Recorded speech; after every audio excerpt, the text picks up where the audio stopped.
सुश्रद्धा मम ते मति स्मृतिरपि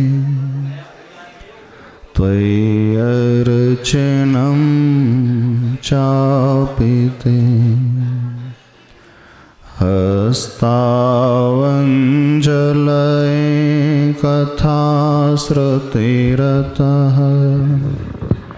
करेणोक्षिसम्प्रेक्ष्यते सस्तत्यां व्यसनं शिरोनतिपरं सेवीदृशीयेन ते तेजस्वी सुजनोऽहमेव सुकृती तेनैव तेजः पते तेनैव तेजः पते। देवादिदेव अतिशयकारी श्री चिंतामणि पार्श्वनाथ भगवान की, देवादिदेव श्री आदिनाथ भगवान की, संत श्रोमणि आचार्य भगवान गुरुदेव श्री विद्यासागर जी महाराज की, पूज्याचार्य श्री समय सागर जी महाराज की, परम पूज्य निर्यापक ऋषि वीर सागर जी महाराज की, समस्त मुनि आरिका संघ की।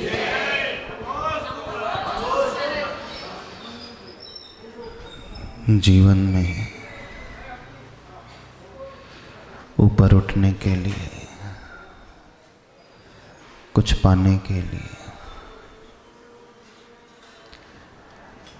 हमें कुछ खोना पड़ता है। संसार का एक नियम है, बिना दे कभी कुछ मिलता नहीं। गिव एंड टेक यह नीति हर व्यक्ति जानता है। विचित्रता यह है कि दुनिया का हर व्यक्ति पाना तो बहुत कुछ चाहता है। कोई भी ऐसा जीव यहाँ पर नहीं है जो अपने वर्तमान से संतुष्ट है। जब भी किसी से पूछा जाता है आप अपने भविष्य में क्या होना चाहते हो, आप भविष्य में क्या सपने देखना चाहते हो, आप अपने भविष्य में कितना पाना चाहते हो, तो हर व्यक्ति एक बड़ी लंबी चौड़ी लिस्ट बना करके सामने रख देता है। कुछ लोग शरीर संबंधी लिस्ट बनाते हैं, कुछ लोग सुविधा संबंधी लिस्ट बनाते हैं, कुछ लोग धन संबंधी लिस्ट बनाते हैं, कुछ लोग परिवार में बच्चे नाती पोतों की लिस्ट बना देते हैं, कुछ लोग इसके अलावा अपने नाम पद की लिस्ट बना देते हैं।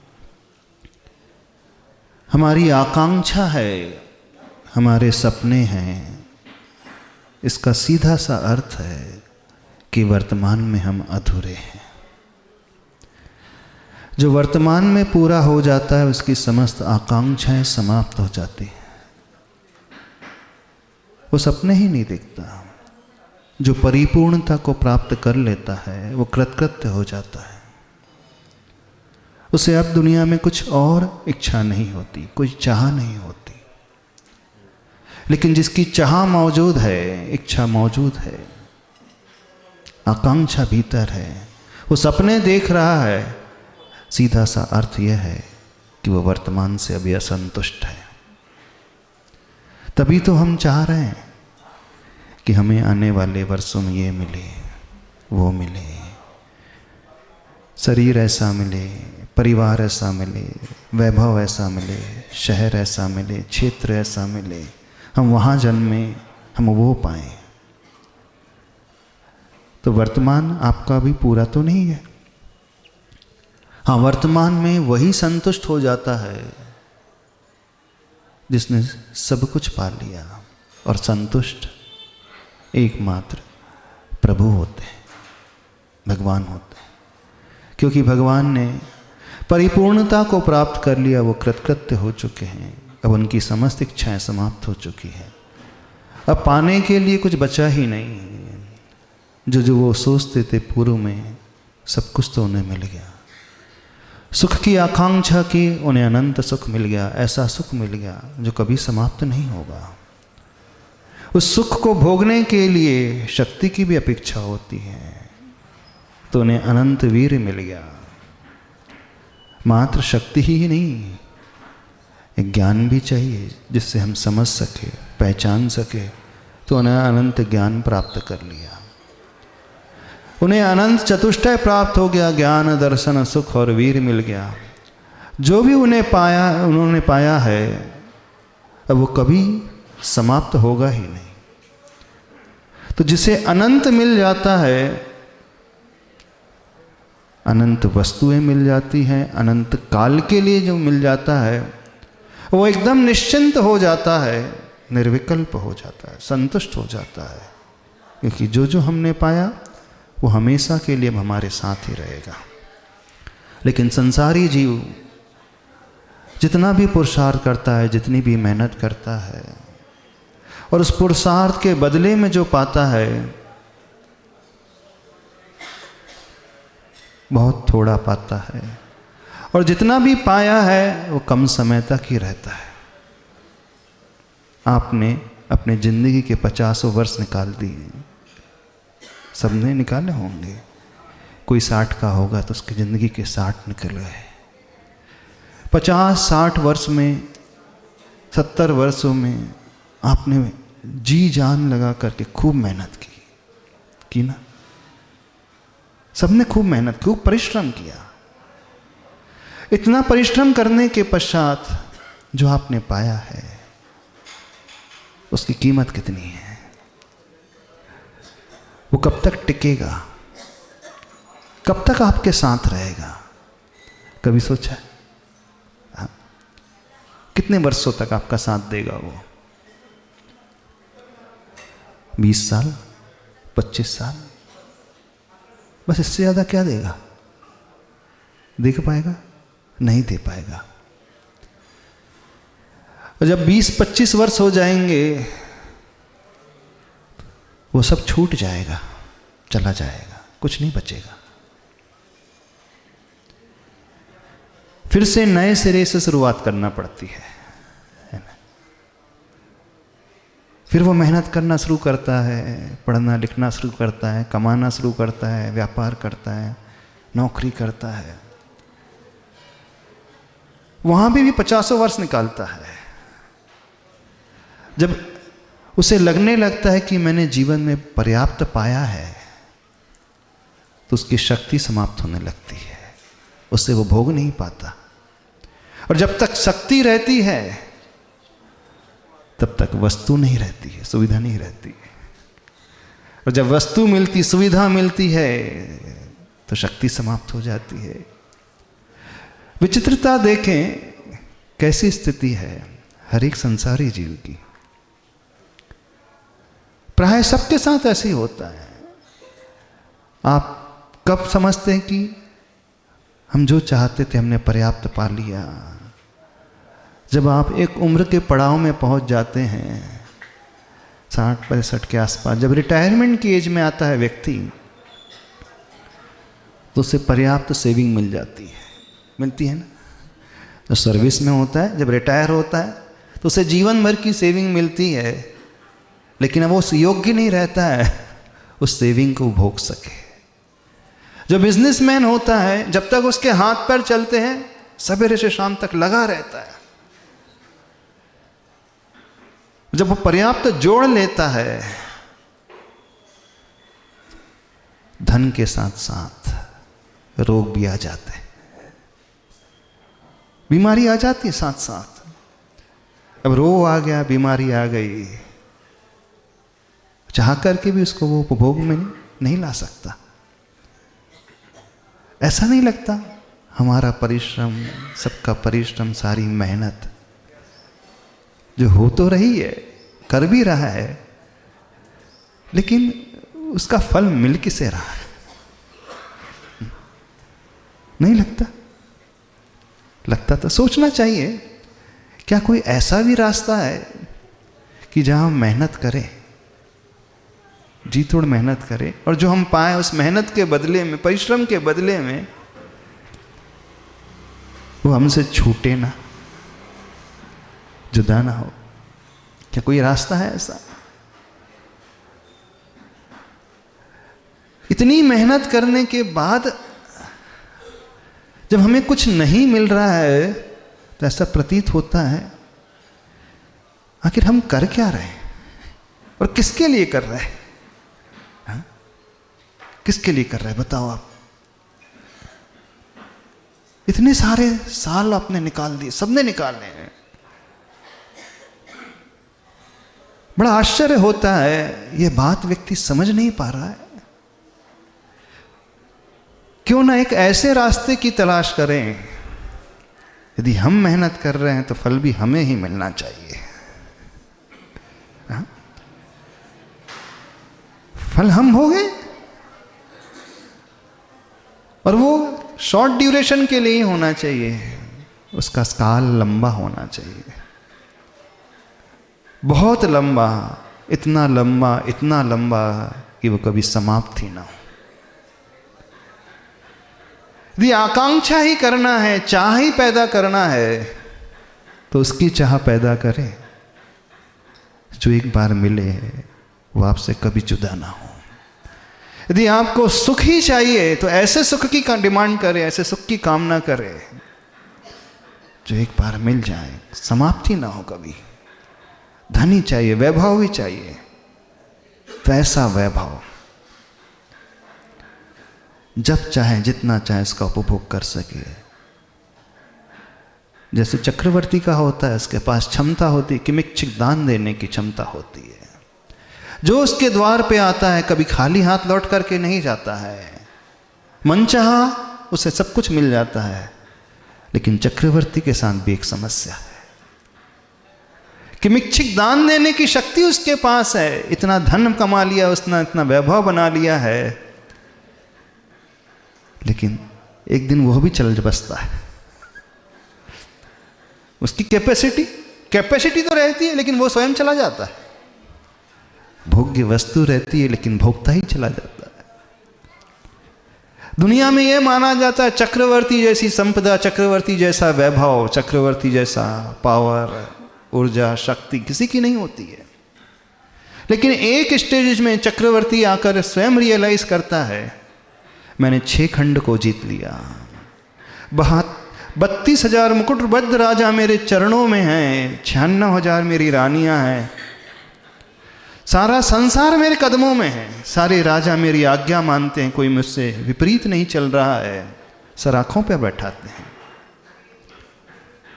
लेकिन उसने भी जो पाया वो कब तक रहता है? कितने वर्षों तक?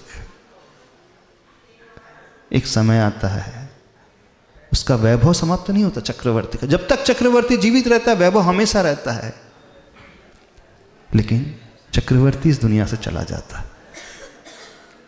निपट जाता है वो भी। वो धरा यही है, 6 खंड यही हैं, सब कुछ भूमि वही है, सारा तो है, लेकिन वो सारी सुविधाएं स्वामी विहीन हो जाती हैं। जब स्वामी चला गया तो सुविधाएं भी लुप्त हो जाती हैं, उस पर कोई आके दूसरा कब्जा कर लेता है। देखना, चक्रवर्ती का पुत्र कभी चक्रवर्ती नहीं बनता, नियम है। जो बड़ा व्यक्ति होता है उसकी संतान प्राय उतनी बड़ी नहीं होती, वो उसकी लेगेसी को संभाल भी नहीं पाती है, उसकी विरासत को भी नहीं मैनेज कर पाती है। अधिकतर जो सोने की चम्मच लेकर के पैदा होती है संतान, वो अपने बाप दादाओं की संपत्ति को उड़ा देती है।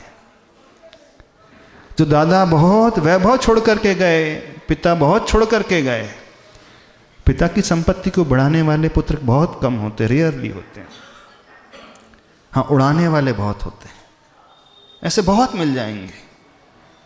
चक्रवर्ती की संतान कभी चक्रवर्ती नहीं होती, ये नियम है। बड़ा क्रिकेट प्लेयर है, उसका बेटा क्रिकेट प्लेयर नहीं बन पाया, गावस्कर का बेटा नहीं खेल पाया, सचिन तेंदुलकर है, उसका बेटा नहीं बन पाया। बहुत अच्छा फिल्म एक्टर है अमिताभ बच्चन का बेटा, नहीं परफॉर्म कर पाया उस जैसा, कर पाया। प्राइम मिनिस्टर का पुत्र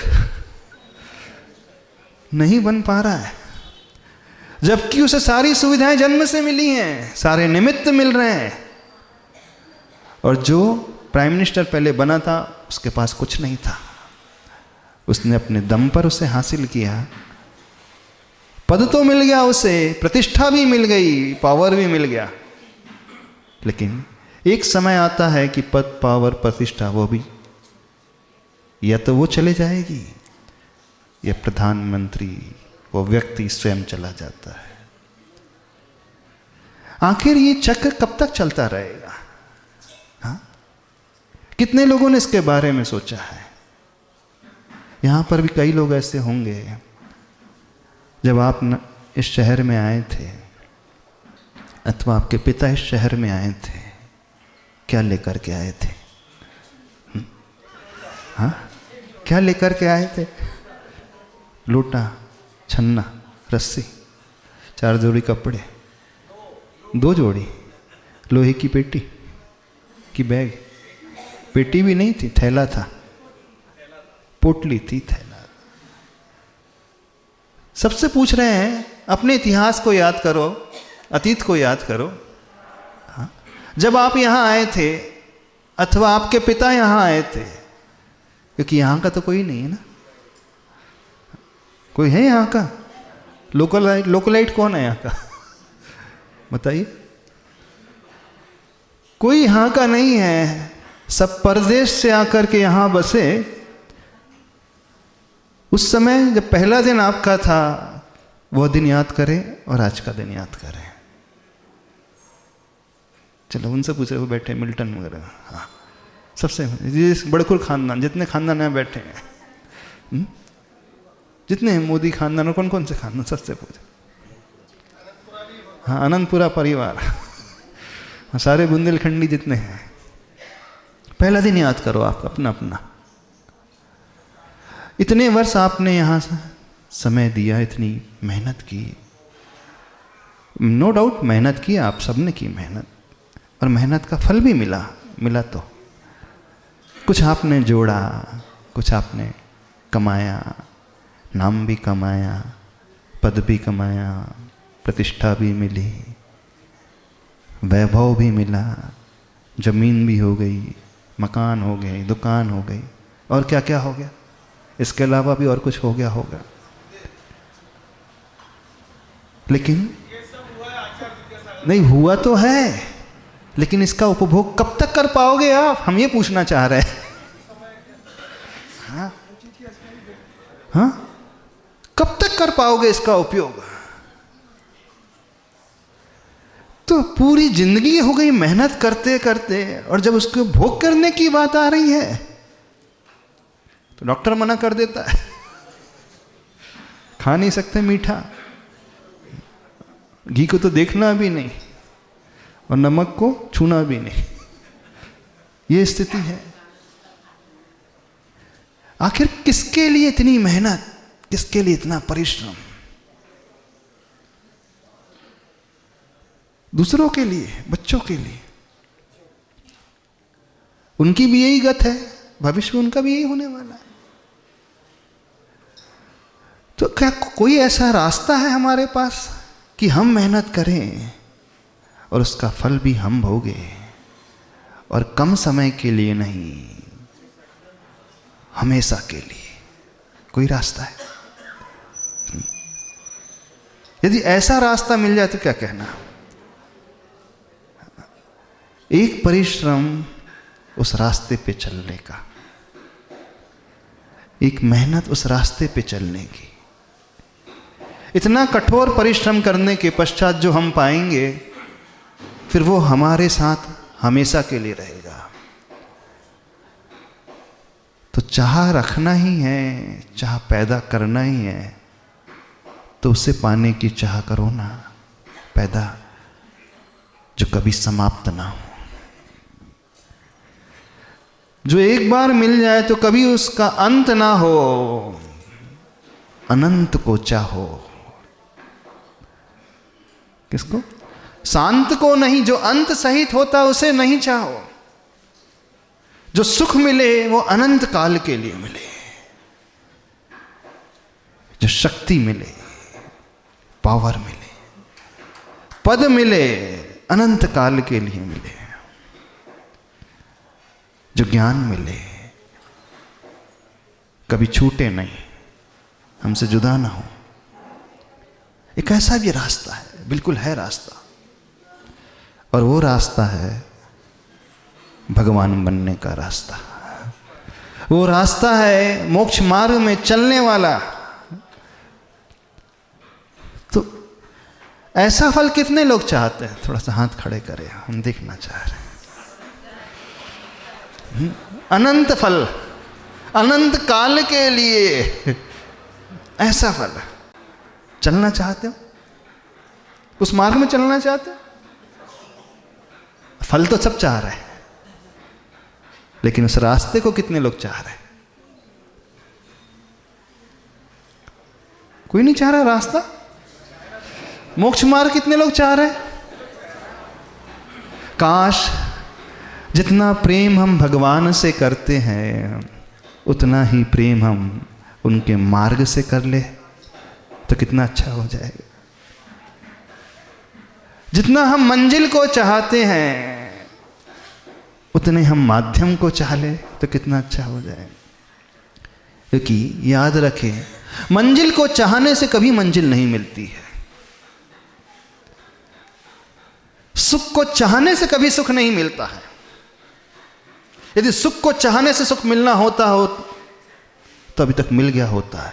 दुनिया का कोई भी ऐसा जीव नहीं, कोई भी ऐसा प्राणी, कोई भी ऐसा इंसान नहीं जो सुख नहीं चाहता है। कौन नहीं चाहता सुख? हर एक जीव यहां पर सुख चाहता है, लेकिन मिला किसी को नहीं। क्या आप नहीं चाहते सुख? नहीं मिला। तो कहने का अभिप्राय है, वस्तु हमें चाहने से नहीं मिलती है ना? वो सुख मिलेगा कैसे? वो शक्ति मिलेगी कैसे? वो सुविधा मिलेगी कैसे? तो मंजिल को चाहने से शक्ति नहीं मिलती है, मंजिल को चाहने से वस्तु नहीं मिलती है। वस्तु मिलती है, सुविधा मिलती है, सुख मिलता है तो मार्ग को चाहने से मिलती है, रास्ते को चाहने से मिलती है। और जो रास्ते को चाहने वाला होता है, वो उस रास्ते पर कदम भी बढ़ाने वाला हो जाता है। तो बताइए, कितने लोग भगवान बनना चाहते हैं? भगवान बनना चाहते हैं? हाँ, शुरुआत इसी चाह से होगी, शुरुआत मंजिल की चाहने से ही होगी। सत्य यही है। क्योंकि पहले हम सपने देखेंगे ना, ऊंचे उड़ने के सपने, ऊपर उठने के सपने, उस लक्ष्य को पाने के सपने, जिंदगी में उस अचीवमेंट को प्राप्त करने के सपने। ठीक है, पहली सीढ़ी यही है, होना भी चाहिए। बिल्कुल, पहला कदम मंजिल को चाहने का होना चाहिए। अब अगली सीढ़ी क्या आएगी? अब अगली सीढ़ी आती है उस मार्ग को चाहने की। मोक्ष मार्ग कितने लोग चाह रहे हैं? दीक्षा लेना कितने लोग चाहते हैं? चलो, अब खुल करके पूछ रहे हैं। अभी थोड़ी सी भूमिका बना रहे थे, अब खुल करके पूछ रहे हैं। कितने लोग मुनि बनना चाहते हैं?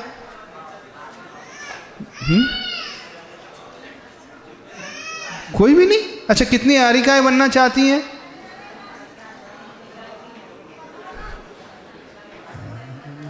क्या है आप लोग? या तो हम भगवान बनने की चाह रखें, भगवान को चाहें, अथवा भगवान के मार्ग को चाहें। तो जब तक हम भगवान नहीं बनते हैं, जब तक हम पूज्य स्वयं नहीं बन जाते हैं, जब तक उस अनंत को हम स्वयं नहीं प्राप्त कर लेते हैं, तो दूसरा रास्ता भी है।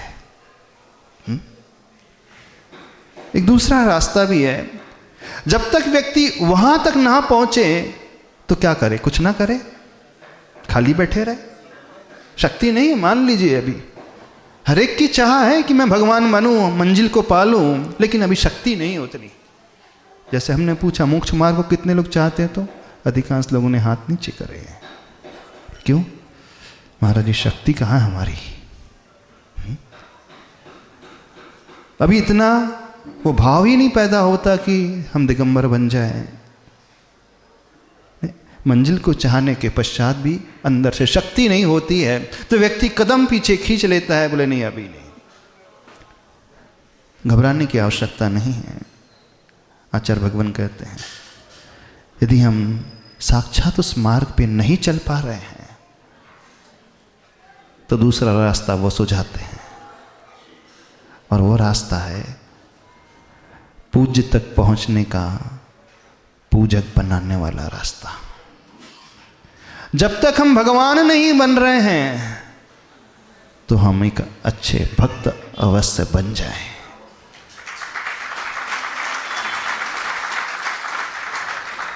तो जो एक अच्छा भक्त बन जाएगा वह भी क्रमशः स्टेप बाय स्टेप उनके निकट पहुंचेगा, अवश्य बिल्कुल पहुंच जाएगा उनके निकट, आ जाएगा उनके निकट। लेकिन अंदर से यह इच्छा तो कर सकते हैं पूरी नहीं। अब कितने लोग भक्त बनना चाहते हैं, अब थोड़ा सा हम जानना चाहते हैं। भक्त बनना चाहते हैं कि भक्त हों आप लोग पहले से? टटोल करके देखना अपने अपने भीतर अपने आप को, अपने आप को परख करके देखो, क्या आप भक्त हो भी कि नहीं हो? कहना बड़ा आसान होता है भगवान का भक्त बनना, लेकिन भक्त बनने के लिए भी कसौटी के पासान पर कसना होता है। जो भक्त होता है उसकी एक परिभाषा होती है, उसका एक लक्षण होता है। कौन सा लक्षण होता है भक्त का, जानते हो? भक्त किसे कहते हैं? भक्त की परिभाषा होती है टू यूनाइट विथ समवन, जो हमसे बड़े हैं उनसे एकमिक हो जाना और अपने आप को खो देना। भक्त कैसा होता है जानते हो? जो भक्त बनना चाहता है उसे बहुत कुछ खोना पड़ता है। इसलिए हमने शुरुआत की थी, बिना खोए हमें कभी कुछ नहीं मिलता है। पहले हमें देना पड़ता है, तब हमें कुछ प्राप्त होता है। आप बनिया हो, पहले दिन से इनकम शुरू नहीं होती है, पहले इन्वेस्ट करना पड़ता है ना? जमीन खरीदना पड़ता है, दुकान बनाना पड़ता है, माल भरना पड़ता है। पहले घर का सिर्फ लगता ही लगता है। क्या ऐसा हो सकता है कि आप कुछ भी खर्च ना करो और कमाई शुरू हो जाए? क्योंकि जब व्यक्ति देता है तो उसके हाथ से छूटता है, और जहां छूट रहा है तो कम हो रहा है। ऐसी है। अब यदि हम ये सोचने लगे कि हमारे हाथ से छूट रहा है, जा रहा है, कम हो रहा है, और हमारी आकांक्षा तो कमाने की थी, कुछ पाने की थी, तो ये विपरीत नहीं है? पर नहीं, आपका पूरा विश्वास है जब तक मैं करोड़ इन्वेस्ट नहीं करूंगा दुकान में, जमीन में, माल में, तब तक वैसी इनकम भी शुरू नहीं होगी। तो जो जितनी ज़्यादा इनकम कमाने की बात सोचता है उसका इन्वेस्टमेंट भी उतना ही बड़ा होता है। बिजनेस का प्रिंसिपल है। तो इन्वेस्टमेंट करने का अर्थ है जो आपके पास जुड़ा हुआ था आपने उसे छोड़ा, जो आपकी मुट्ठी में था आपको मुट्ठी ढीली करनी पड़ी। जब आप इन्वेस्ट करते हैं तो दुख होता है? दुख नहीं होता? जो वर्षों से सेविंग की थी एक पल में हाथ से निकल गई। एक प्रॉपर्टी आपने खरीदी, चली गई, दुख होता है? क्यों नहीं दुख हो रहा है? जबकि आपका पास का धन चला गया। आपने माल खरीदा, आपको पेमेंट करना पड़ा, आपके पास का धन चला गया, दुख होता है? क्यों दुख नहीं हो रहा है? इसलिए कि आपको दिख रहा है जब तक मैं छोड़ूंगा नहीं तो कमाई शुरू नहीं होगी। तो छोड़ना पहले आवश्यक है, त्यागना पहले आवश्यक है, खोना पहले आवश्यक है। जो बहुत ज्यादा पाना चाहता है उसे बहुत कुछ खोना पड़ता है। बीज दिखा है? बीज अपने आप को मिटा देता है, पूर्ण रूप से मिटा देता है बीज अपने आप को। मिट्टी में मिल जाता है, कुछ भी नजर नहीं आता है। उसका कठोर खोल जो होता है, आवरण होता है, उसे तोड़ करके उसकी यात्रा शुरू होती है। उसको तोड़ना पड़ता है। पर एक बीज से हजारों बीज पैदा होते हैं। कब पैदा होते हैं? जब वो अपने आप को पूर्ण रूप से मिटाता है, तब कहीं जाकर के उसमें से अंकुरन फूटता है और उसकी यात्रा ऊपर की ओर और नीचे की ओर, दोनों जगह होती है। देखना, जब बीज को बोया जाता है तो उसकी ग्रोथ, अंकुरन जब आता है ऊपर की ओर, लेकिन नीचे भी उसकी ग्रोथ होती है, जड़ा। वो जितना ऊपर बढ़ना चाहता है उससे पहले उसकी जड़ नीचे की ओर बढ़ती है। यदि जड़ नीचे की ओर ना बढ़े तो बीज की ग्रोथ ऊपर की ओर कभी नहीं हो सकती। जो जितने बड़े वृक्ष होते हैं, जितनी ऊंचाई को लिए हुए होते हैं, 100 फीट भी ऊंचाई को लिए, 150 फीट ऊंचाई के लिए भी वृक्ष हो जाते हैं। और उनकी जड़ जो है उतनी ही गहरी, कई गुना अनुपात में गहरी होती है। हमारा दांत जितना बाहर दिखता है ना, अंदर उसकी जड़ एटलीस्ट 3 टाइम्स होती है। तिगुनाएं मसूड़े के और जड़ में, हड्डी में लगा हुआ होता है। बाहर से तो बहुत छोटा सा दिखता है, लेकिन अंदर जो है उसके तिगुनी हाइट। ऐसे ही जो वृक्ष ऊपर दिख रहा है 100 फीट, तो मिनिमम 3 टाइम्स उसकी जड़ें नीचे जाएंगी। मात्र सीधे ही नहीं जाती, उसकी जड़ें फैलाव को लिए हुए बढ़ती हैं, पूरा चारों तरफ घेरा बना करके। और ऐसा जाल होता है, ऐसा जाल होता है, वही जाल जो है उस वृक्ष को मजबूती से खड़ा रखता है।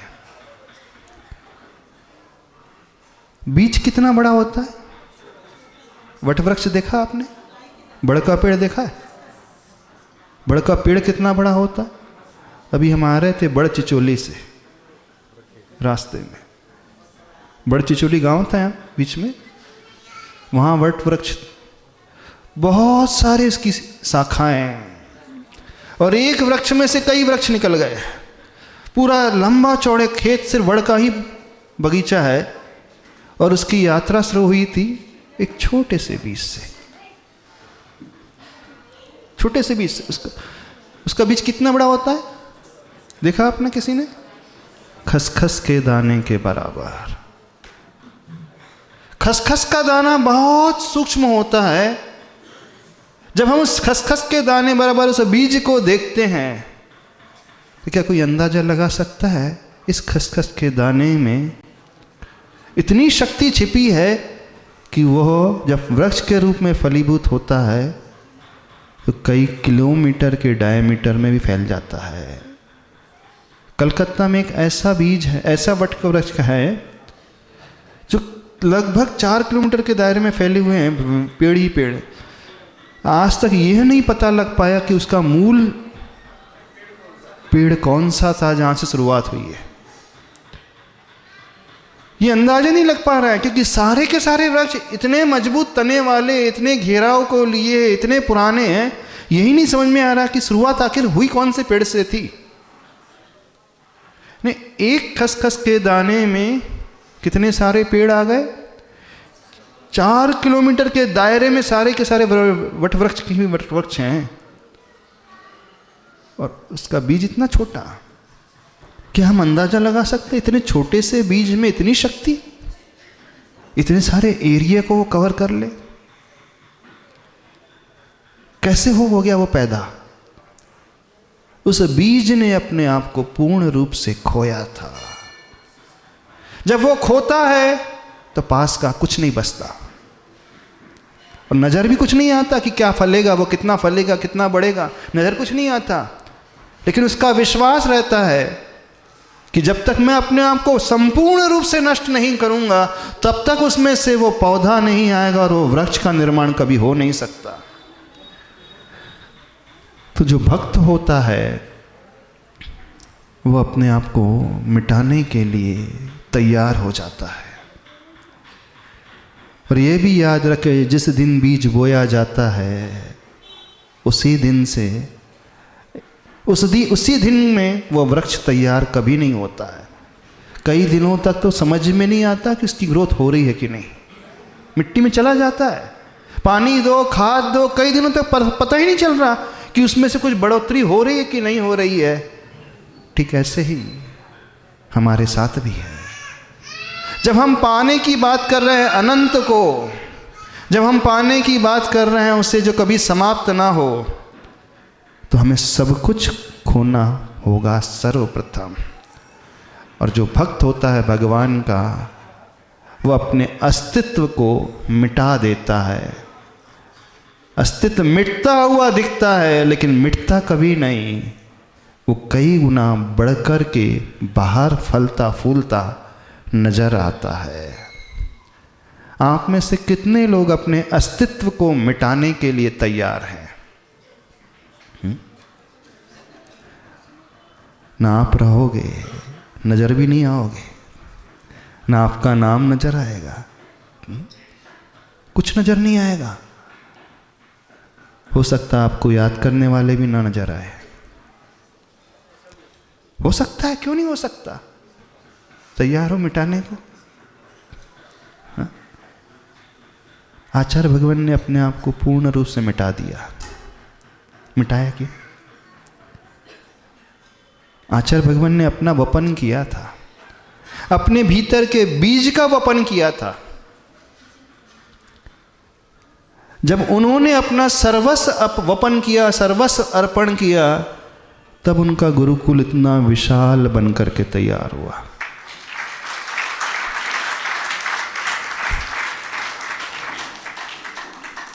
जब पहले दिन आचार्य भगवान ने सोचा था, क्या सोचा था? उन्होंने सब कुछ सहन किया, कष्ट ही कष्ट, कष्ट ही कष्ट। आज हम जो फल देख रहे हैं, जो हम फसल देख रहे हैं, जो लहलहाते हुए वृक्ष देख रहे हैं, किसका समर्पण था? किसका समर्पण? उन्होंने अपने आप को मिटाया। हम में से कितने ऐसे हैं जो अपने आप को मिटा सकते हैं,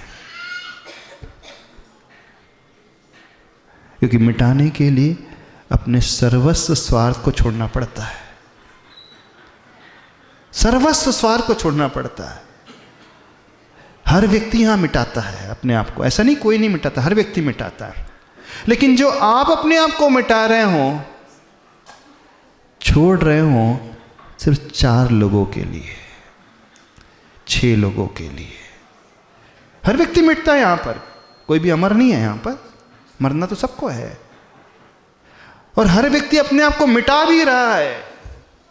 जिंदगी भर मेहनत भी कर रहे हो आप, खूब मेहनत की आपने। जो मेहनत आपने की उसे आप नहीं भोग रहे हो, आप किसी और के लिए छोड़ करके जा रहे हो। दूसरों के लिए छोड़ करके जा रहे हो। किसके लिए? कितने लोगों के लिए? 4 है, 6 है, 8 है, बस इससे ज्यादा नहीं। मिटा तो आप ही रहे हो, मिटाया उन्होंने भी अपने आप को। लेकिन मिटाया किसके लिए? अपने लिए, परिवार के लिए, समय सागर महाराज जी के लिए, योग सागर जी के लिए, उत्कर्ष सागर जी के लिए, इनके लिए मिटा दिया। समय मत्तिम और मल्ली सागर जी के लिए, शांता सुवर्णा किसके लिए? ताकि वो बहुत अच्छे से रहे, हमारे जाने के बाद बढ़िया सब फैलता रहे। इसलिए बताइए, इसलिए छोड़ा ना उन्हें? नहीं तो किस लिए, किसके लिए? आपने भी अपने आप को मिटाया। आज आप हो, आपने जोड़ा। आज से 10 साल, 20 साल, 2 साल, 5 साल बाद आप भी पूर्ण रूप से मिट जाओगे। हर एक इंसान यहाँ मिट जाएगा। लेकिन आप जो छोड़ करके जाओगे, कितनों के लिए? बेटे के लिए, पोते के लिए, पोती के लिए, बस। जब व्यक्ति स्वयं के लिए अथवा अपने वालों के लिए मिटता है तो वो स्वार्थ कहलाता है, वो मोह कहलाता है, वो आर्त ध्यान कहलाता है। और जब व्यक्ति पर के लिए, परायों के लिए मिटता है तो वो मोक्ष का चिन्ह है, वो परमार्थ कहलाता है, वो धर्म ध्यान कहलाता है। तो जो भगवान का भक्त होता है वो धर्म ध्यान करने वाला होता है। और जो अपने लिए वक्त निकालता है, अपने वालों के लिए वक्त निकालता है, वो क्या कहलाता है?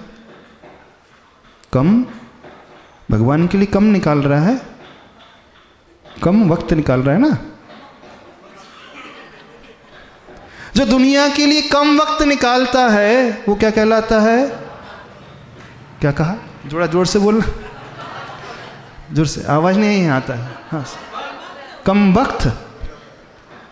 कम वक्त का अर्थ होता है जो स्वार्थ के लिए जीने वाला होता है, सिर्फ अपने लिए, परिवार के लिए जीने वाला होता है। उसे दुनिया नजर नहीं आती, मिटता तो वह भी है, वक्त तो वह भी निकालता है, लेकिन वह कम वक्त वाला कम वक्त होता है। गुरुदेव भी मिटे, आचार्य भगवान भी मिटे, उन्होंने पूरा रूप से अपने आप को मिटा दिया। कभी अपनी चिंता नहीं की, शरीर की चिंता नहीं की, आहार की चिंता नहीं की, ठंडी की चिंता नहीं की, गर्मी की चिंता नहीं की, विहार की चिंता नहीं की, बीमारी की चिंता नहीं की, कोई चिंता नहीं की। क्यों? आखिर क्या सूझा था उन्हें? कोई वायरस लग गया था क्या? हाँ, इतनी परिश्रम, इतनी मेहनत, इतनी सादा किसके लिए? जो भक्त होता है ना, हम भक्त की बात कर रहे हैं अभी। अब पूछ लें कितने लोग अपने आप को मिटाने को तैयार हैं? नहीं, मिटा तो सभी रहे हैं। 4 दीवारी को छोड़ करके अन्न के लिए मिटाने को तैयार है। हो? वो सही भक्त कहलाएगा। वो स्वार्थ से ऊपर उठा हुआ है, वो सिर्फ अपने वालों के लिए नहीं सोच रहा है। किसके बारे में सोच रहा है वो? परायों के लिए नहीं। उसने एक पुरुषार्थ किया है, सारे परायों को उसने अपना बना लिया। आचार्य भगवान ने भी अपने वालों के लिए सोचा है, लेकिन उन्होंने सारी दुनिया को अपना बना लिया तो सारी दुनिया ही उनका परिवार बन गई और सारी दुनिया के लोग उनके अपने वाले बन गए। बस अंतर इतना ही है कि आप भी अपने वालों के लिए मरते हो, आप भी अपने वालों के लिए जीते हो, आप भी अपने वालों के लिए मिटाते हो स्वयं को, लेकिन आपके अपने वाले चार दीवारी तक सीमित हैं। ये अंतर है। और जब जब हमारी सोच चार दीवारी तक सीमित रहेगी, हम संकीर्ण सोच वाले माने जाएंगे, संकीर्ण बुद्धि वाले माने जाएंगे। और जब संकीर्ण बुद्धि वाला व्यक्ति होता है तो उसे मेहनत करके जो मिलता है वो उसे कभी भोग नहीं पाता। भक्त से भगवान तक पहुंचने का रास्ता जानते हो क्या होता है? भक्त से भगवान तक पहुंचने का रास्ता जहाँ चार दीवारी मिटते चली जाती है, सब अपने जैसे नजर आने लगते हैं, उसमें समस्त भेद समाप्त हो जाता है, तो वहाँ से धर्म ध्यान शुरू होता है। आप बताइए, भक्ति करते हो भगवान की? क्योंकि जो भक्त होता है भक्ति करने वाला होता है। अभी आपकी भक्ति कैसी है? सिर्फ आरती तक सीमित है। आप भी अपने आप को मानते हैं हम भक्त हैं, और आप भी ये मानते हो कि हम भक्ति कर रहे हैं, लेकिन आपकी भक्ति सिर्फ हाथ में दीपक लेकर के आरती उतारने की है, इससे ज़्यादा नहीं है। लेकिन जो सही भक्ति होती है ना, वहाँ अपने लिए कोई आकांक्षा नहीं होती है। जो भी होता है सबके लिए होता है, जो भी होता है पर के लिए होता है, जो भी होता है पर कल्याण के लिए होता है। बस यदि हम पर के लिए चाहने वाले हो जाए तो फिर जो हमें मिलेगा वो कभी समाप्त नहीं होगा। जितने भी भगवान बने हैं वे पहले भक्ति थे। महावीर भगवान को उठा करके देखे, पार्श्वनाथ को उठा करके देखे, आदिनाथ को उठा करके देखे, वो तो इस पर्याय में भगवान के रूप में, उससे पूर्व पर्याय में कौन थे वे? हम और आप जैसे ही तो भक्त थे, कोई अंतर नहीं था। लेकिन उन्होंने अपने आप को मिटाया, अपने लिए नहीं मिटाया, उन्होंने सबके बारे में सोचा। और जो सबके बारे में सोचता है वहीं से उसका समर्पण जागृत होता है, वहीं से भक्ति की शुरुआत होती है, फिर वहाँ से प्राप्ति होती है, अंत की नहीं अनंत की प्राप्ति होती है। उसे सुख भी मिलेगा तो वो अनंतता को लिए हुआ होगा, शक्ति भी मिलेगी तो अनंतता को, वैभव भी मिलेगा तो अनंतता को, कभी समाप्त नहीं होने वाला है। ऐसे भक्त बनने को तैयार हैं आप? हो तैयार? वो आप सोचोगे, सोच रहे होंगे तो महाराज जी ऐसे भक्त बनने के लिए करना क्या पड़ेगा?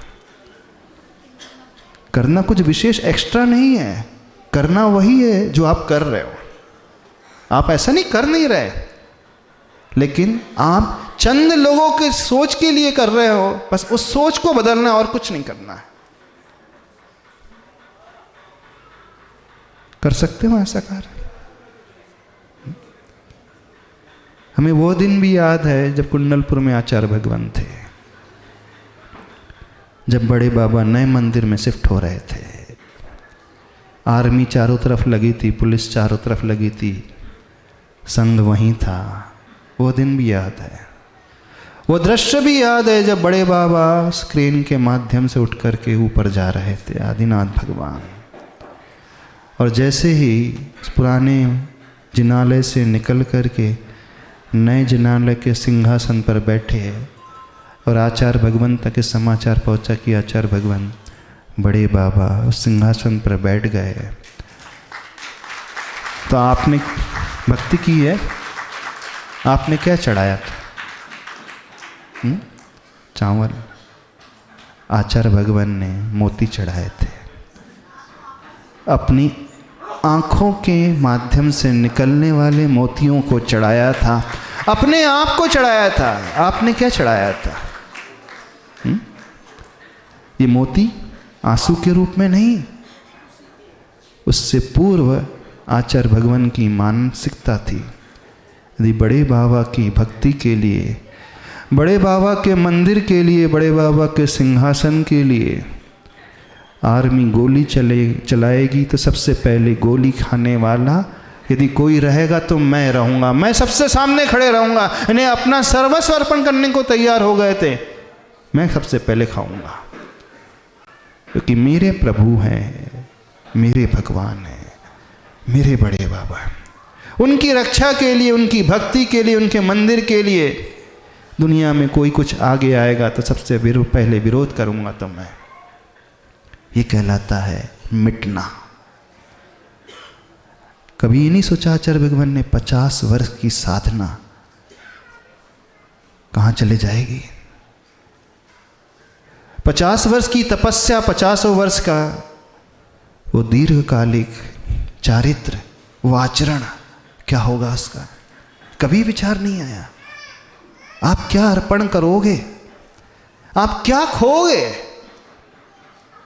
भक्ति में मिलना होता है, प्रभु मैं होना होता है, एक मेक होना होता है, टू यूनाइट विथ समवन, जिनसे हम चाह रहे हैं, जिन्हें हम सब कुछ मान रहे हैं, तदरूप होना होता है। हमारा अपना कुछ नहीं है, हमारी अपनी कोई आकांक्षा नहीं, ना अपने लिए ना अपने वालों के लिए, सिर्फ उनके लिए। ये होती है भक्ति। ये कहलाता है अपने उस कठोर आवरण को तोड़ करके आगे बढ़ना। जब व्यक्ति इस प्रकार के आवरण को तोड़ता है तो फिर उसे जो मिलता है वो थोड़ा नहीं मिलता, जो उसे मिलता है वो अनंतता को लिए हुए मिलता है। ऐसे ही व्यक्ति को मिलता है अनंत सुख, ऐसे ही साधकों को मिलता है अनंत वह ज्ञान, अनंत वह वैभव, अनंत वह वीर, अनंत वह दर्शन। सब कुछ अनंतता को लिए, उसकी क्वांटिटी भी अनंतता को लिए होगी और उसका ड्यूरेशन, उसकी टाइमिंग अनंतता को लिए। न वस्तु कभी समाप्त होगी, न समय कभी समाप्त होगा। एक परिश्रम वह भी है, एक मेहनत वह भी है मिटने की, और एक मेहनत, एक परिश्रम आप लोगों का भी है। जिंदगी भर से मेहनत कर रहे हो, लेकिन जो पा रहे हो मिटा करके अपने आप को मेहनत कर रहे हैं। ऐसा नहीं कोई मिटा नहीं रहा। देखना जितने भी श्रावक हैं जो दुकानदारी में लगे रहते हैं, पूरा मिटा देते हैं अपने आप को। ना उन्हें भूख दिखती, ना प्यास दिखती, नजर आती? भूख प्यास भी नजर नहीं आती है। ना गर्मी ना सर्दी, हर मौसम में आप लगे हैं। परिश्रम तो आप भी कर रहे हो, परिश्रम तो उन्होंने भी किया, उस भूमिका में रह करके किया। यदि उस भूमिका तक नहीं भी पहुंच पाता है कोई व्यक्ति, एक श्रावक की भूमिका में है, तो श्रावक की भूमिका में भी रह करके वो परिश्रम कर सकता है। लेकिन सोच ये होगी कि मैं अपने लिए नहीं, परिवार के लिए नहीं मिटूंगा, मैं सबके लिए मिटने को तैयार हो जाऊंगा। बस तो समझना आपके भीतर भक्ति का वह स्रोत फूट गया, हो जाएगा स्रोत। मानना फिर आपकी भक्ति अद्भुत भक्ति हो जाएगी। फिर जो ऐसी भक्ति करने वाला होता है उसे जो प्राप्त होता है वो आश्चर्य को पैदा करने वाला प्राप्त होता है। बस ये भाव अपने भीतर लाना सीखो, यही कहलाता है समर्पण। इसमें छोड़ना पड़ता है। क्या छोड़ना है? जो जोड़ा है। क्या जोड़ा है? बाहर का नहीं, भीतर का। और सबने जो जोड़ करके रखा है, अपने अपने अहम को जोड़ करके रखा है, उस अहम को पहले तोड़ना पड़ता है। और जहाँ वो मान का भाव, जहाँ वो आसक्ति का भाव टूटने लगेगा, तो बाहिरंग में तो जो भी आप छोड़ रहे हो, दे रहे हो, अपने आप होता चला जाता है। वो इसका इफेक्ट है। उसका कॉज क्या है? एक कॉज इफेक्ट रिलेशनशिप आती है, कारण कार्य व्यवस्था आती है। कारण कार्य व्यवस्था क्या कहलाती है? यदि हम किसी कार्य को देखना चाहते हैं, उसके अंजाम को देखना चाहते हैं, उसके फल को देखना चाहते हैं, तो उस प्रकार के कारण को हमें अपनाना पड़ेगा। और समीचीन कारण जो होता है, उस प्रकार की अपनी मानसिकता को, विचारधारा को बनाने का। तो हम जिस कार्य को चाह रहे हैं, कौन से कार्य को चाह रहे हैं? हम अनंत सुख को पाने की बात कर रहे हैं। कारण उसके लिए अपने भीतर जो हम जोड़ करके रखें आत्मा से, अपने मोह के भाव को, आसक्ति के भाव से को, अहम के भाव को छोड़ सकते हो। और जहाँ व्यक्ति इसे छोड़ देगा, उसे सिर्फ और सिर्फ वही नजर आएंगे, भगवान नजर आएंगे, स्वयं नजर नहीं आएगा व्यक्ति। वो अपने आप को नहीं देखेगा, अपने परिवार को नहीं देखेगा, वो अपने प्रभु को देखेगा, अपने इष्ट को देखेगा, उन्हें लिए चाहेगा, उनके लिए सब कुछ करने को तैयार हो जाएगा। वो हो आप तैयार? क्या तैयार हो सब कुछ करने के लिए? बस ऐसी सोच बनाना सीखो। हम ज़्यादा कुछ नहीं कह रहे आपसे, ऐसी मानसिकता बनाना सीखो क्योंकि इसी मानसिकता का परिणाम है व्यक्ति फिर अपने सुख सुविधाओं को नहीं देखता है। आपकी भी मानसिकता कदाचित बनी है, लेकिन अपने परिवार तक के लिए बनी है, परिवार के सदस्यों तक के लिए बनी है, इससे अलावा कुछ नहीं। लेकिन गुरुदेव की जो मानसिकता थी, उनकी मानसिकता सिर्फ मल्लप्पा जी का परिवार नहीं था, चारों भैया वाला परिवार नहीं था, 2 बहनों वाला परिवार नहीं था। उनकी मानसिकता सब, क्या आवश्यकता थी उन्हें, कहाँ कर्नाटक, कहाँ बुंदेलखंड, कहाँ महाराष्ट्र, कहाँ नागपुर, कहाँ राजस्थान, क्या आवश्यकता थी। वहीं रह जाते हैं ना बढ़िया आराम से, शांति से, ज़्यादा कष्ट भी नहीं सहन करना पड़ता। नहीं, ऐसा व्यक्ति कभी अपने पाँवों के छालों को नहीं देखता है, ऐसा व्यक्ति अपने दिल के घावों को नहीं देखता है, ऐसा व्यक्ति कभी अपने शरीर की प्रतिकूलताओं को नहीं देखता है, ऐसा व्यक्ति अपने शरीर की ओर दृष्टि ही नहीं लाता है। ऐसा व्यक्ति सिर्फ कल्याण की दृष्टि लेकर के आता है। जो भी है दूसरों के लिए होना चाहिए, पर कल्याण के लिए, पर उत्थान के लिए। बस ये भाव यदि हमारे भीतर पैदा होना शुरू हो गया, फिर हमारा परिणमन अपने आप वैसा होता चले जाएगा। फिर हमें कहना ही नहीं पड़ेगा किसी को भी कि आप ऐसा करो, वैसा करो, ये करो, वो करो। अभी तो बहुत समझाने की आवश्यकता पड़ती है। कई बार बहुत दुख होता है प्रवचन देने में हमें, जब कोई हमसे कहता है कि महाराज जी थोड़ा सा समझा दो, प्रेरित कर दो। क्या बोलते हैं वो? प्रेरित कर दो, समाज को प्रेरित कर दो। जब भी कोई कहता है प्रेरित करो तो बड़ा दुख होता है, पीड़ा होती है। इसलिए पीड़ा होती है कि भगवान की भक्ति के लिए भी प्रेरित करना पड़े। हाँ? प्रेरित किसे किया जाता, कब किया जाता जानते हैं? जो उसकी वैल्यू नहीं समझता। जो वैल्यू समझ लेता है उसे प्रेरित करने की आवश्यकता नहीं पड़ती है।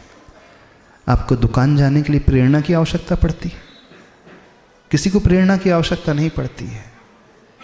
भोजन के लिए प्रेरणा की आवश्यकता पड़ती है? नहीं पड़ती है। सोने के लिए प्रेरणा की आवश्यकता नहीं। विषय भोग के लिए प्रेरणा की आवश्यकता नहीं पड़ती है। लेकिन भक्ति के लिए प्रेरणा की आवश्यकता पड़ती है। इसका अर्थ है अभी आप भगवान के पास आते हो ना, मजबूरी में आते हो, और संसार में जब जाते हो ना, मजबूती से जाते हो। संसार का हर काम व्यक्ति बड़ी मजबूती से कर रहा है। पत्नी समझाती है आपको दुकान जाने के लिए कि गुरु बोलते हैं? कौन बोलता है बताओ? पिताजी बोलते होंगे? नहीं, ना पिता बोलता है, ना पत्नी बोलती है, ना बेटा बोलता है, ना गुरु बोलते हैं। व्यक्ति स्वयं चला करके जाता रहता है। और तो और बुखार भी आ जाए, कॉम्बी फिल्म ले लेगा, एमॉक्सिसिलिन ले लेगा, चलो क्या जाता है। 3 पुड़िया तो रखी है अपने पास, है ना? कौन सी गोली? एमॉक्सिसिलिन। कोई भी है, एंटीबायोटिक ले लो एक बार, हो। यानी बुखार है आपको, सर्दी जुकाम है, शरीर में हरारत है, फिर भी आप एमॉक्सिसिलिन लेकर के चलते चले जाते हो। चिंता नहीं करता अपने शरीर की व्यक्ति। तब बड़ा आश्चर्य होता है। यानी आपकी लगन देख करके बड़ा आश्चर्य होता है, आपकी शरीर के प्रति निष्प्रता देख करके बड़ा आश्चर्य होता है। ना आपको शरीर का भान है, ना अपने को शरीर की थकान का भान है, कुछ नज़र नहीं आ रहा है, और आप लगे हो। पर तब बड़ा दुख होता है, अभी भगवान के लिए तो आपको उपदेश देना पड़ता है। आवश्यकता है ना उपदेश देने की। याद रखो, यदि आपके मन में ये लगे कि जब गुरु हमसे कहें, जब कोई हमें समझाए, जब कोई हमें प्रेरणा दे, तब हम वो कार्य करेंगे, तो आपने भगवान को मजबूरी का भगवान मान करके रखा है। विश्वास मानना, मजबूती के भगवान नहीं है। आपकी दुकान बड़ी मजबूती की है, आपका व्यापार बड़ी मजबूती का है, आपका भोजन पानी बड़े मजबूती का, आपका परिवार बड़ी मजबूती का है, लेकिन भगवान आदिनाथ पार्शनाथ मजबूरी के है ना। अभी हमें समझाना पड़ रहा है ना। अच्छा, भक्ति करने के लिए समझाना पड़ रहा है कि नहीं? कितने दिन होंगे? आज कितनी तारीख है? 31। हम कब आए थे यहाँ? 15 तारीख को। तो 16 दिन तो हो ही गए। तो 16 दिन से हम समझा रहे हैं कि नहीं समझा रहे हैं? समझा रहे हैं, फिर भी समझ में नहीं आ रहा। नहीं आ रहा है ना। यानी कि कौन सा बूस्टर डोज देना पड़ेगा? हाँ, पहली वैक्सीन हो गई, दूसरी हो गई, या बूस्टर कौन सा? उसमें तो 3 में सुधर गए थे, तो 16 दिन हो गए। तब भी कोई व्यक्ति भी समझे ना इसका अर्थ क्या है, यानी कितना आपने पराया मान करके रखा है प्रभु को। एक गुरुदेव है, उन्होंने कितना अपना माना था। उन्होंने कहा था यदि बड़े बाबा की रक्षा के लिए गोली खाना पड़ेगा तो सबसे पहले मैं खड़ा हूं गोली खाने के लिए, और एक आप हो। गला सूख रहा है हमारा, बंद कर दें? बात समझ में आ जाएगी? कब आएगी? आज ही आ जाएगी। वैसे आज आखिरी दिन है। अरे आज आखिरी दिन है 2024 का, आखिरी दिन है ना। कुछ घंटे बाकी हैं। कितने घंटे बाकी हैं? 10 तो बच ही गए ना। कितने घंटे बाकी हैं? तो क्या करोगे आप लोग? मजबूरी के भगवान है आपके। अच्छा, कितने ने भगवान को मजबूरी का माना है? हाथ खड़े करें। आप हमेशा भगवान की भक्ति करने मजबूरी में आते हैं। जब आपत्ति आती है, बीमार हो जाता है, घर में दुकान नहीं चलती है, घर में किसी की शादी नहीं हो रही है, पोता बीमार पड़ गया है, घर में कोई परेशानी है, तो आप आ जाते हो भगवान की भक्ति करने के लिए। सही से बताना, तभी तो आते हो। तो जब व्यक्ति मजबूरी में भगवान की भक्ति करे तो क्या है मजबूरी का नाम? तो भगवान है कि कौन है? एक कहावत और आती है, मजबूरी पड़ने पर तो क्या बोला, गधे को भी बाप बना लेते। मजबूरी पड़ती है तो व्यक्ति गधे को भी बाप बना लेता है। और आप मजबूरी में भगवान की भक्ति कर रहे हैं तो क्या हुआ आपकी दृष्टि में? भगवान की कीमत क्या हुई? हम मुख से नहीं कहेंगे। कुछ लोगों ने कहा गधे को बाप बनाने का अर्थ क्या है? कब होता है व्यक्ति गधे को बाप कब बोलता है? देखना, जब 8 साल का बच्चा आपकी दुकान में आता है तो आप उसे भी जीजी लगा करके बात करते हो, बड़े रिस्पेक्ट दे करके बात करते हो। क्यों? भगवान होता है। हाँ, अच्छा, अतिथि देवो भव। अच्छा, ग्राहक भगवान होता है। अच्छा, तो आप ग्राहक को भी भगवान का दर्जा दे रहे हो। कब? आपका स्वार्थ है, कमाई दिख रही है, तो आपको वो ग्राहक भी भगवान दिखने लगा। जब जब व्यक्ति स्वार्थ के समय भगवान की भक्ति करने आ रहा है तो आपकी दृष्टि में भगवान की कीमत क्या है आप समझो। हम ये कहना चाह रहे हैं। कुछ समझ में आ रहा है? नहीं समझ में आ रहा है? क्या कीमत मानी है? कृपा करके मजबूरी की दशा में भगवान की भक्ति नहीं करना, मजबूती की दशा में भक्ति करना। जब जब व्यक्ति मजबूती की दशा में भगवान की भक्ति करता है तो उसकी भक्ति हृदय से निकलने वाली भक्ति होती है। अरे मजबूरी में तो हर कोई याद कर लेता है, हर कोई किसी के भी पैर पड़ने पहुंच जाएगा। वो भक्ति की कोई कीमत नहीं मानी जाती है। अभी आप मजबूती से व्यापार करते हो, मजबूती से भोजन करते हो, मजबूती से विषय भोग करते हो, मजबूती से परिवार में रह रहे हो, और मंदिर आने के लिए क्या क्या करना पड़ रहा है? इनको ब्यारू की व्यवस्था करना पड़ रहा है। हाँ, क्या की व्यवस्था करना पड़ा? हाँ, इतनी सारी स्कीम चलाना पड़ रहा है इनको मजबूरी के लिए। तब हमें बड़ा दुख होता है जब कोई स्कीम की बात करता है, माने महाराज जी ऐसी स्कीम लाते हैं ताकि सब लोग जुड़ जाएंगे। हे भगवान, भगवान के पास बुलाने के लिए स्कीम। दुनिया में कभी भगवान को बुलाने का इंतज़ार नहीं करना, क्योंकि भगवान जब बुलाता है तो अच्छा नहीं माना जाता है।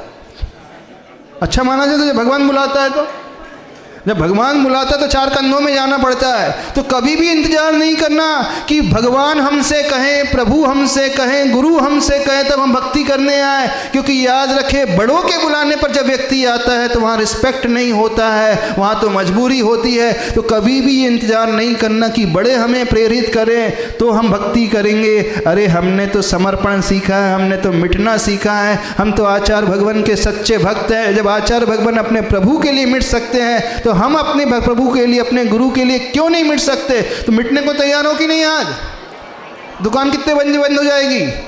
रात के 11 बजे। कितने बजे? हाँ हाँ, 5 बजे से प्रोग्राम है वहाँ पे। 4 बजे हमारे साथ चलना है तो कितने बजे बंद होगी?